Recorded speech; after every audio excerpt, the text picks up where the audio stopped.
వీడియోలు అయితే ఇంకా నేను చాలా పెడుతుంటాను. ఓకేనా అండి? ఎలా ఉందైతే నాకైతే కామెంట్ చేయండి. అదే రోజు మా బావ కూతురు ఇళ్ళల్లో పోయింది, మా అన్నయ్య కొడుకుని పెళ్లి కొడుకుని చేస్తున్నారు, మా కోడలు వాళ్ళ చెల్లెని పెళ్లి కూతురుని చేస్తున్నారు. ఒకటే రోజు 3 ఫంక్షన్స్ అయిపోయేసరికి చాలా ప్రాబ్లం అయిందండి. బాలయ్యనారు వెళ్ళాలి, కేంద్రాలు వెళ్ళాలి. అలా బియ్యం పోసినాకైతే మా పద్ధతి ప్రకారం అయితే ఆడపిల్ల కదండి, మేము బియ్యం పోసి కాళ్ళైతే మొక్కుతాము. మేము అలా మొక్కి అయితే వచ్చాను. చూడండి, ఇంకా అందరు పోస్తారు.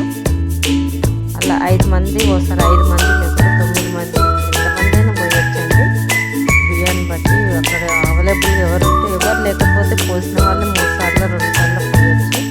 అక్కడ ముగ్గురు